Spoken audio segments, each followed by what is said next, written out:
Hey everybody, it's me, Will Hart, again. We've been doing a lot of these. It's been such a great time of connecting with leaders around the world, and this morning, I don't know when you're watching this, it's morning here in Reading, and it's cold, that's why I'm dressed up.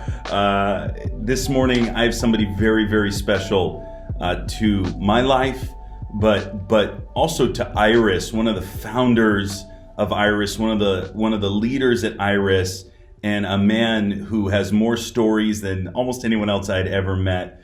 Somebody who helped pioneer with Heidi and Rollin in the early days, was there in the peak of revival. A man, especially if you're watching this on our Iris channel, that probably doesn't need an introduction to most all of you guys watching this. We have Surprise, you go by both. I like them both. Yeah. Sithole, Iris leader. And it's so great to have you here, Surprise. How are you doing?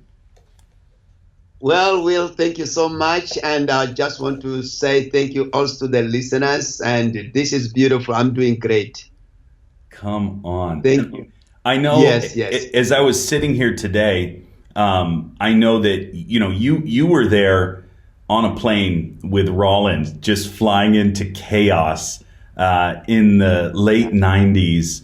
A lot of the churches that were planted were you, Heidi and Rollin, getting in the plane, driving for hours into the bush, and even now, just to sit here, gosh, all these years later, we're in a studio, we're in an Iris studio. I know that you've had even visions of this for Iris for the years, and to see it just play out, I love it. I absolutely love it. When I met you, I was just a little guy rolling around the world with Randy Clark, and now that we get to run together, I get to run together with you. It's such a joy. Just to give a little background of Surprise, and then I'm going to stop talking. My wife says I talk too much. But just to give a little background, you have an amazing family. You're located in South Africa, where you also have a base and a team and a church there as well. You're part of the groups that have expanded, but from the early days, Surprise, when you were with Heidi and Rollin, up until now, give me your insight on what God's been doing with Iris all these years. Well, what I can say, what I have learned during these years, and is just I have learned amazing love. The love that to expand to another person. The love that how to share, not just to. So, Surprise, you were, before the internet went a little funky, we were chatting about the early days of you guys hopping on planes, getting in trucks, four-wheeling into the bush, and now, over 80 bases. I would love to hear your perspective on this journey that the Lord has taken Iris in. And did you see this? Did you have an unction that the Lord was going to do this? Or is this a surprise to you? Well, lot of stuff, though, I saw it in a vision and in a dream. And we shared that early in 96 and early 97. We've been sharing the dreams that we've been having about this thing. So, and I remember in February 97, when there was a chaos, that we call it the Holy Chaos, when we were taking the children from Shihango to Boanova, that little church there. And then that time was the time of really chaos. And then we went and I slept with the kids at Boanova, that little church. I was sleeping on the bench. And another young man was sleeping on my side. It was Matthias Bubaba. He's a missionary from England at that time. So as we were sleeping there, at night, I was hearing this phone call. And this phone call was right, this place, Boanova, was way out of the city. So I said, I'm going to attend the phone call. When I stood up, I fell down from the bench. So, Matthias said, what's going on? I said, no, nothing. I went back to the bench. I'm sleeping because the kids, they were sleeping there everywhere. And again, I had the phone call again the second time. I said, oh, I'm going to attend the phone call. I fell down from the bench. So I told Matthias, so, oh, I was just hearing the phone call. That's why I fell. I said, I'm going to. Matthias, forget about the phone call, because even you can find a phone call, it's not going to be yours. Right. We are far away from the town. And then immediately the revelation came to me and says that this phone call is about the Lord calling you to join this ministry full time forever. So I said, oh God, I wish you could have told me this long time. I couldn't fall, baby, I could be injured. Then I started giving thanks to God and then so on. Altogether lovely, wonderful. But the love that I experienced in those early days is the love that I saw on my height. Yeah. When we were going to Casa Elephant and to minister there, and then coming back very late, and then the children crying around in the streets of Maputo, and those things that really built me up in an intense way. And coming back forward to 98, when we were going to the north with a truck, Isuzu, and we were driving in the mud, the truck could sink on, and we took one of the kids, Norberto was with us, and me and Papa Roland there. And then from there, as we were going into the bush, we came to a place where there was a pond. The water, maybe 1 kilometer, we left the car there, and then we have to walk by foot. That is in the bush. We came to this pond where the road was in between that pond. So the people that was with us, they offered to carry Papa Roland. Say, hey, we want to carry. And then I was translating to Papa Roland, say, Papa Roland, the people said they want to carry you. He said, what? Yeah, he was on his techies and his short somewhere there. And what I today, which had built me up, he refused to be carried. He said, I'll walk inside the water with the people to other side. So I said, whoa, this is something new, something strange. Most of the people, special missionaries, when they come here to Mozambique, they could accept to be carried above the water and that. But now this man is not accepting to be carried, the offer like this. So you want to walk with us? But that was not the point that touched my heart, was that when we went to other side of that water, and the leeches was all over the legs. And the leeches are sucking the blood.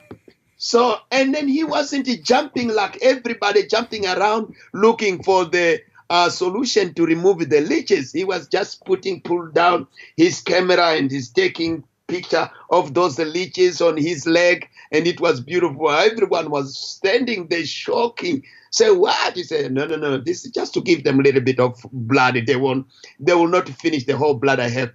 So that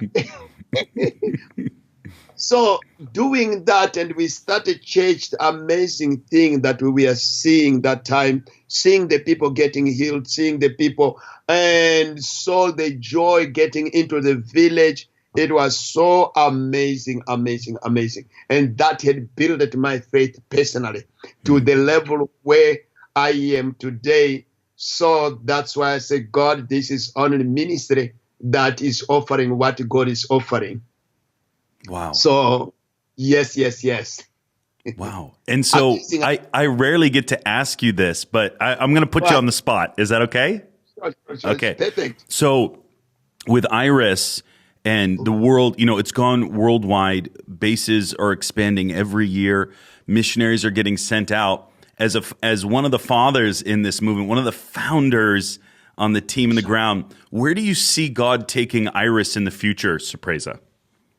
I think the way that God is taking the Iris to the future is that rising up sons, rising up leaders, rising up the people that will carry the baton forward. I see every nation. I see a lot of young people, especially now we have quite few young people that are quite well educated also, and they're very strong with the greater virtues. we are going somewhere.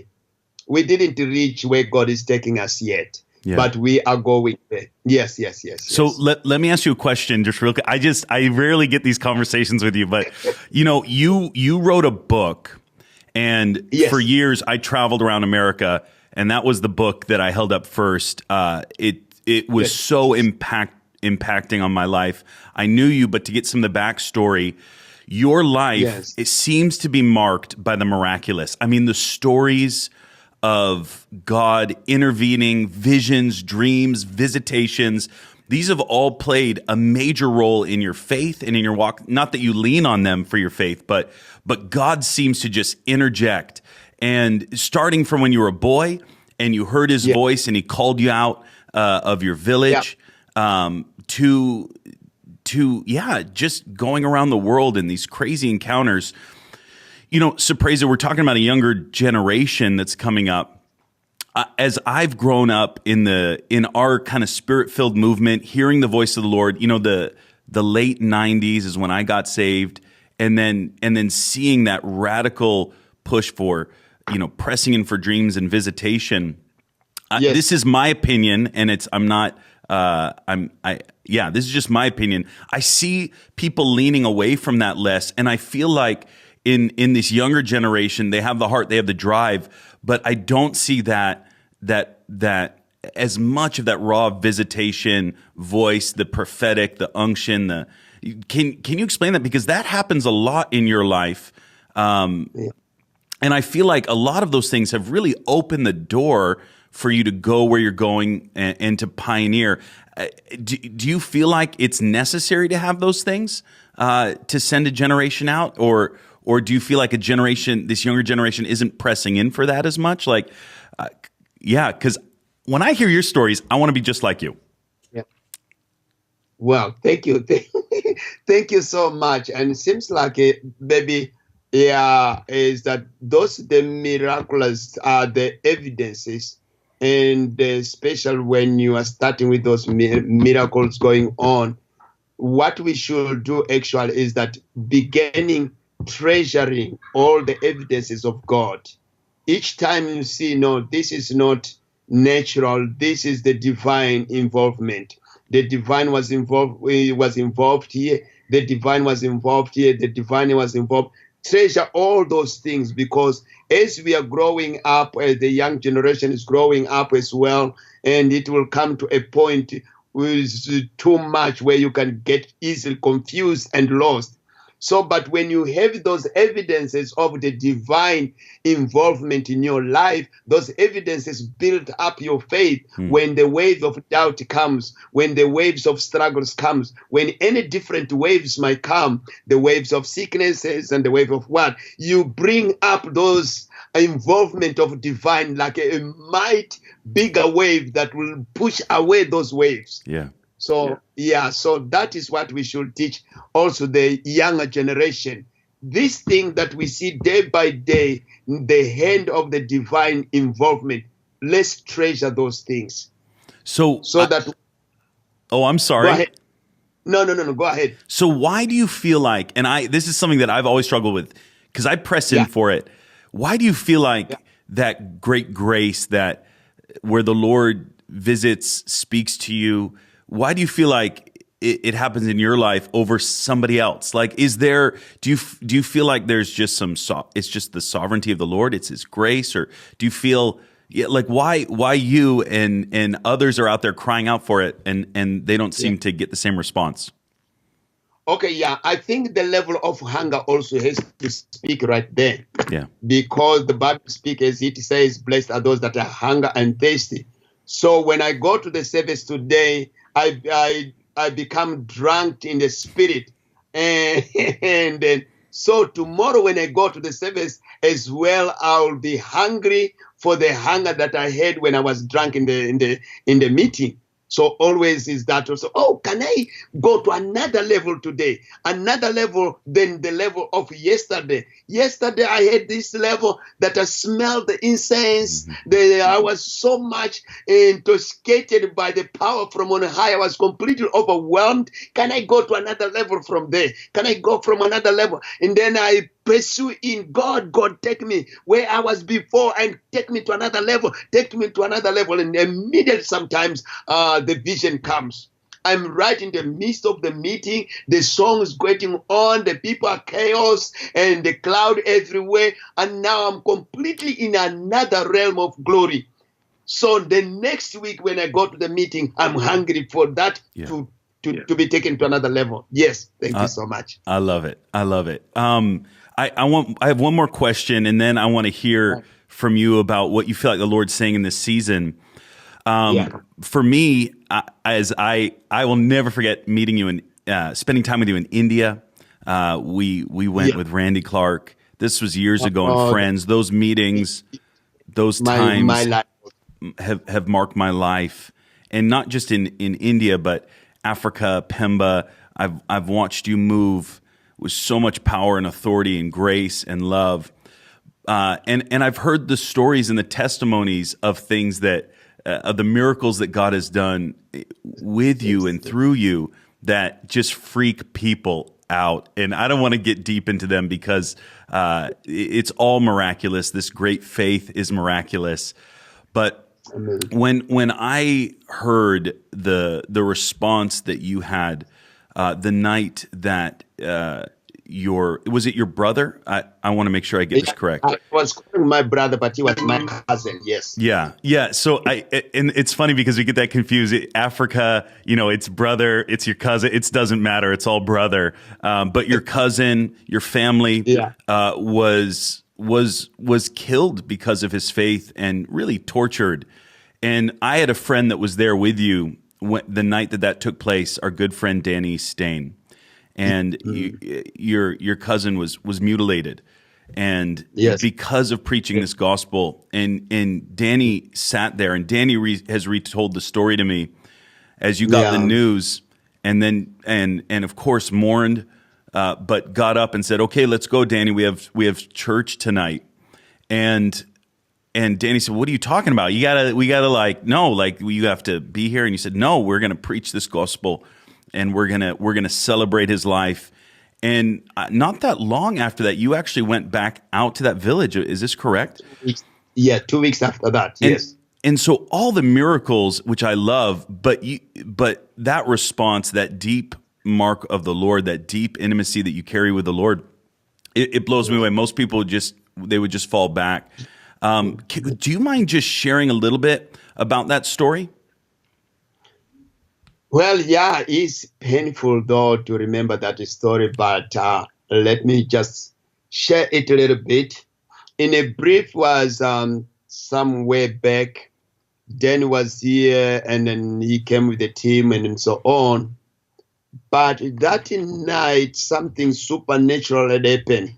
What happened is that night, early in the morning, that night that he was killed, the whole my body was painful, and the pain that someone had cut me with a knife and then put salt, the whole body. And I was asking to my wife, but the pain that I'm feeling is not normal. I've never felt this pain. So, but the next day when I got that phone call, and we were just out, and Dan was here, and then so on. And then when I received that phone call, I knew immediately that was the pain I was feeling. I was sharing his pain that night. So, and then it was something new. I never knew that we can share the pain of someone in the spirit. So, and then I said, this is the pain that I was feeling last night. So, and then I told Danny, I said, okay, Danny, this is what had happened. My brother was killed last night, but which previous month he called me, he say, I got a threat almost 2 times. I got a threat. I was downtown, I was preaching there, but 2 guys approached me, and then they say I have to stop preaching because when I continue preaching, I will see something. So he continued, but he told me the news. And then later on, those guys reached to his house. And then they found the keys, and the keys was not there. They found his wife is there. And then they left the notice. So tell your husband he must stop preaching. When he continue, we're going to see. And then they called me that night. They said there is these guys, and these guys are pursuing me. I don't know for what reason and why. I said, okay, you have to continue because what you are doing is for God. You continue preaching. Great, he continued preaching, and then that night they found him at a place where they killed him and cut him and chopped him off all the body. They put his jacket on top and his Bible on top and leave him like that. So the next day, and then the people, they just going to the wake because this is a downtown in Beta. So, and then they found him there, and then some of the people, they recognized the face and so on. And then is when they called me. So that I said, okay, no, if it's like that, no problem. We keep on what we are doing because God is in this. Great. What happened is that 2 weeks later, I went to there, and then we organized our youth from Dondu. We got our youth from Dondu, and then we got a truck from Dondu, equipment and everything. We went there to that area. And then when we went to that area, we started preaching in that area. Whoa, there was a lot of people. And my wife was singing about the blood of Jesus, never lose the power. And then I stood up and I started preaching. While I was preaching, there were in the crowd, maybe around, we didn't even number, maybe around 4,000 or some people like that came. Yeah. The whole crowd, the people started crying like something, like my brother just died now, but he was dead 2 weeks and so on. And the whole crowd started crying. The Spirit of God came in intense way. I said, no, I want to preach anymore. Everyone that want to receive Jesus. And there was a lot of people, maybe around 2,000 people that came and gave their life to Jesus. It was powerful. Wow. It was really, really powerful. Yeah. And then we stayed a few more days. We came back. Wow. Well, yes. Surprise, you know, that story, it shakes me, and everybody that's listening, I think, you know, so often we lower our standard in our own hearts for what the Lord can do in our lives and use us. And what I love about Surprise is I've been around you, your family, your wife. You're an amazing husband. You're an amazing father, and and you love to just pour out everything onto the altar and onto the feet of Jesus. And it's moments like that you get to see the true heart. It's not just about the crazy miracles. It's not just about a move of the Lord. It's about your radical passion for Jesus and love for Him, and willing to give your life, and the great fruit that you've seen from that. I'm blown away. I love you, man. It blows me away. Thank you so much, also. Yeah. Surprise. Yes. You know, we're still in the middle of this COVID thing here in the States. Things seem to be shifting, right? But this is a global pandemic, and I know that the Lord's been speaking something to you. I want to ask one quick question. Go ahead. In the movement, I haven't heard too many prophets that the Lord gave foreknowledge to, or there was a clear word. I know there's some stuff out there, but this affected the whole planet. And I didn't hear a clear call from the prophetic voices, and that's not a knock. That's not saying it's bad, but as you've pressed in with the Lord, you know, of course, leaning into what are you doing in this season, did you get any sense of why there wasn't more of a clear prophetic warning, maybe? You mean before then? Yeah, before this whole thing happened. Yeah. Well, my son is 9 years old now. He had a dream last year, and then he said that Jesus appeared to him, and he says something, but it's not going to be good. Something horrible is coming. Just be prepared. And then, so I told my wife, and my father-in-law was here, and we share about that. so we couldn't get any picture with a clear picture. So when it came, we thought, oh, this is that warning that we've been already been told that something horrible is coming. And then we said, okay, if it's like that, it's not a problem. It brought us to a level of not being worried. Yeah. Yeah, not being worried because he is in charge. Our Papa is in charge. Yeah. So when your Papa is in charge, so what to worry about? You can worry if you don't have a Papa and the one that will be next to you. So our Papa, he is the doctor. Our Papa, he is the judge. Our Papa, he is the lawgiver. Our Papa is always with us. So what I'm sensing that the sons should be strong. Yes, that is what I'm sensing. Talk about that. So after this has happened, and I know that you're speaking all over the place. Your people are calling on you. What do you feel like the Lord is saying? And if you want to expand on, the sons or whatever, like, what do you feel like the Lord is saying globally right now? What the Lord is saying, he wants his name to be great. He wants the people to know him. This is really a season for the people to know him. Once we come to know him and to know his ways and to have the personal relationship with him, so then we can be at a liberty. Come on. Yeah. Yes. I'm not. Every so often I prophesy. I'm definitely not a prophet, but as I have been just processing this, I had maybe this is my own soul, but I had this moment, and I'll definitely take this from my perspective of being in the U.S., right?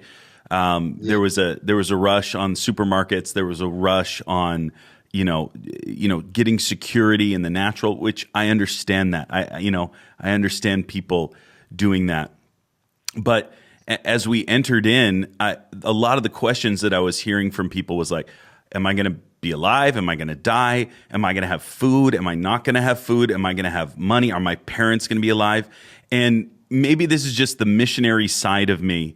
Okay. But I realized that all of those things that people were saying is stuff that we hear from people every day with the poor. This is like, honestly, that's the way that the poor live daily. Am I going to live? Are my children going to live? Am I going to have food? I don't know when money's coming. And I am not discrediting anything that's happened. My heart breaks for all those who are suffered. I've had friends that have gotten sick, and I've ministered at churches that have lost people. But my prayer, my one little prayer, is that the body will remember that at least the Western church will remember that tension they felt like, I don't know what's going to happen tomorrow, and realize that that's the cry of the poor around the globe on a daily basis.